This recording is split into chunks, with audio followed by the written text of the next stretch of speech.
Hello wadau wetu wa KingoFarm. Karibuni sana kwenye channel yetu. Sasa leo hii nadhani nitawagusa wafugaji wengi sana. Hata wewe unayenisikiliza naamini kwa leo hii nitakugusa.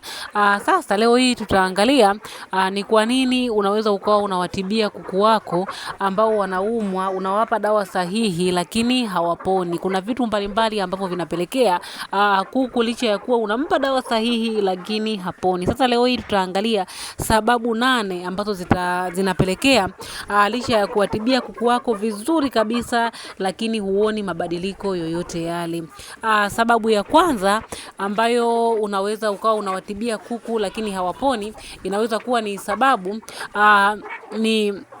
ni dozi ambayo sio sahihi. Pale unapowapa kuku dozi ambayo sio sahihi. Kwa mfano, unaweza ukaenda kununua dawa labda kwenye duka la dawa, hivi duka la mifugo, ukapewa maelekezo ambayo sio sahihi, au wewe mwenyewe usipewe maelekezo lakini ukasoma yale maelekezo ya nje na usiyaelewe. Ukaenda kutengeneza mchanganyo ambao sio, labda ni kijiko kimoja kwenye maji lita 10, lakini wewe ukawa umeweka kijiko kimoja kwenye maji lita 20. Hapa huwa linakuwa ni tatizo. Kwa sababu usipoweka vipimo sahihi vya ile dawa husika, kama ni ya dukani au ni ya asili, hutoweza kuona matokeo. Kama utaweka kiwango kidogo, basi wale vimelea hawatapotea kabisa, yani hawataishi au hawatakufa. Na kama utaweka nyingi, basi utaenda kuwadhuru wale kuku. Ndio maana unakuta kuna kuku wanakuwa wana nyongo kubwa, mwingine anakuwa na maini makubwa, mwingine figo.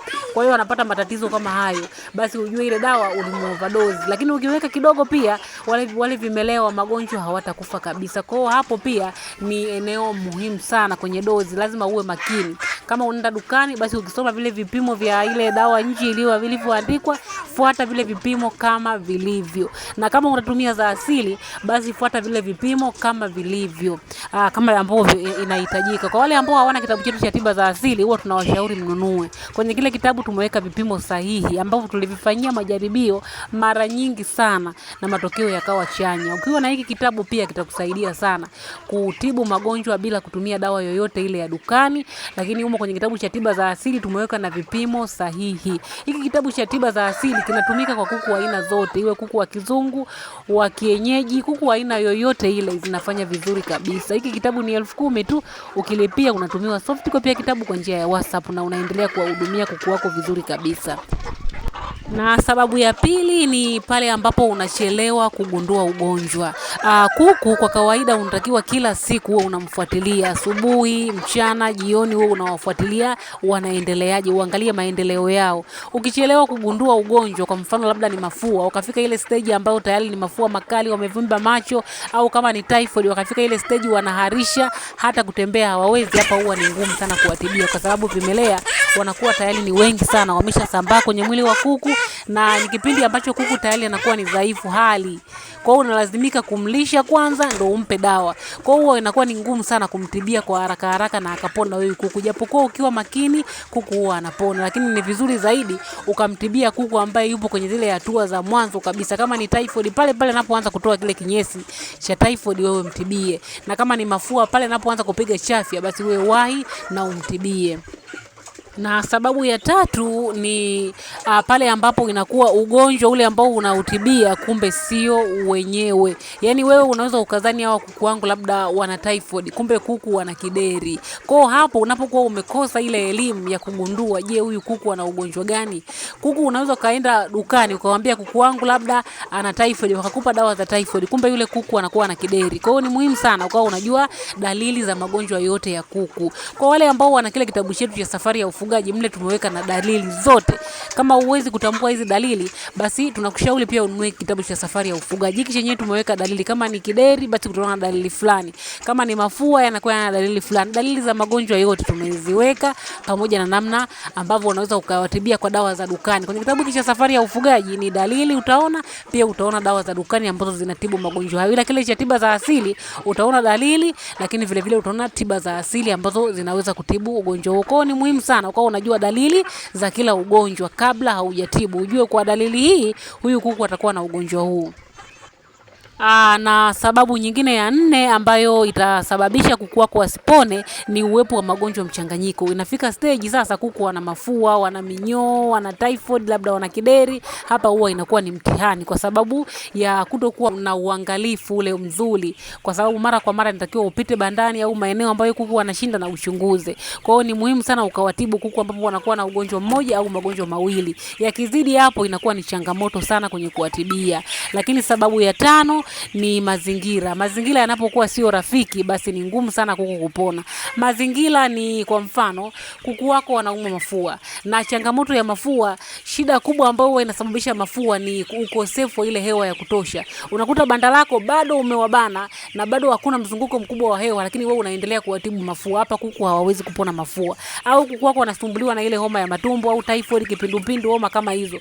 Na hizo homa zinasababishwa na unyevu, uchafu kwenye chakula au kwenye maji, lakini wewe bado haujadhibiti yale mazingira. Itakuwa ni ngumu sana kuku kupona magonjwa ikiwa bado kile chanzo kinakuwa kipo. Kwa hiyo angalia yale mazingira ambayo yamepelekea ule ugonjwa. Ukishaangalia yale mazingira, nenda kayarekebisha yale mazingira yote ambayo yamepelekea huo ugonjwa, alafu ndo uanze kuwatibia.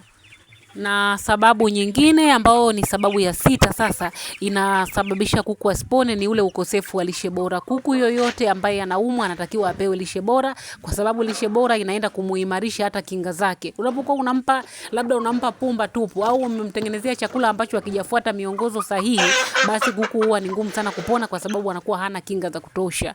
Lakini sababu ya saba ambayo itapelekea kuku wasipone ni kuwapa dawa ambayo imeharibika. Kuharibika kwa dawa kuna mambo mengi. Inaweza ikawa labda dawa ni feki au muda wake umeisha au dawa tunasema ime-expire. Au lakini sababu nyingine labda uhifadhi, ulishindwa kuihifadhi vizuri. Dawa zinatakiwa zihifadhiwe vizuri kabisa. Kama unahifadhi kwenye pakiti au kwenye kopo, basi unatakiwa ulifunge, hewa ile isitoke. Iwe dawa ambayo imehifadhiwa kama ambavyo zinahifadhiwa zile dawa mpya. Kwa hiyo utakapoacha tu wazi, basi hiyo dawa inaweza kuharibika na utakuja kuitibia kuku pia wasipone. Lakini sababu nyingine ni kama hapo nilivyokutajia, inaweza kuwa fake au inaweza kuwa ime-expire. Kama ime-expire basi utasoma kwenye ile pakiti yake ili uangalie, ila hizi za asili huwa hazina mambo hayo. Na sababu ya 8 ni pale ambapo unakuwa hauna utenganishi. Kuna magonjwa mengine yanahitaji uwatenganishe kuku. Kwa mfano kideri, mafua, yale magonjwa yote ambayo yanaambukizwa kwa njia ya hewa. Ukibaini tu kuku labda mmoja, wawili, watatu wanayo, basi watenge ili uendelee kuwatibia kwa ukaribu kabisa. Watenge, japokuwa wale wote utaendelea kuwatibia, lakini wale uliowatenga utakuwa makini sana kuwapa dawa muda wote. Uwape maji yenye dawa, lakini vile vile uhakikishe wamekula na kadhalika. Kwa sababu ukiwaacha kwenye kile chumba, inakuwa ni rahisi sana kuweza kueneza ule ugonjwa. Sasa haya yanayoenezwa kwa njia ya hewa na banda zima ukakuta lina huo ugonjwa, ikawa changamoto tena kwenye kuwatibia. Kwa hiyo unapoona unawatibia kuku kwa dawa ya dukani au dawa ya asili lakini hawaponi, jaribu kuangalia hivi vitu 8 ambavyo nimekutajia. Je, viko sawa? Kama viko sawa, basi utakuwa comfortable hata kuendelea kuwatibia. Hata wasipopona, basi utajua kabisa wewe mwenyewe ndio umekosea. Lakini kunapokuwa kuna vitu kama hivi na kuku hawaponi, basi nenda karekebishe lile eneo ambalo halijakaa sawa. Kwa wale ambao wanahitaji vitabu vyetu, sisi tuna vitabu 5. Tuna safari ya ufugaji, tiba za asili, ufugaji bora wa kuku wa kienyeji, ufugaji wa broiler, pamoja na muongozo maalum wa ufugaji kwa kutumia tiba za asili. Hiki kitabu cha muongozo wa kutumia tiba za asili hiki kimekupa booster pamoja na kinga za kuwapa kila siku kuku wako. Ndio utofauti uliopo hapa kwenye kitabu cha muongozo na kile cha tiba za asili. Kile cha tiba za asili chenyewe kinakupa tiba za magonjwa yote pamoja na kinga za magonjwa yote za asili za kuku. Kila kitabu gharama yake ni shilingi 10,000. Ukilipia tunakutumia soft copy ya kitabu kwa njia ya WhatsApp. Pia tuna kundi la mafunzo ambalo ada yake ni shilingi 8,000 kwa muda wa miezi 2. Utaweza kuuliza maswali na utajibiwa, lakini vile vile utapata darasa la uleaji wa vifaranga, pia utapata ushauri ukiwa umejiunga na hili kundi kwa kulipia hiyo ada ya shilingi 8,000 kwa muda wa miezi 2. Kama unahitaji huduma zetu, chukua namba hapo kwenye video na utupigie au ututumie ujumbe. Hakikisha uko serious, uko tayari kulipia ili uweze kupata huduma nzuri za KingoFarm.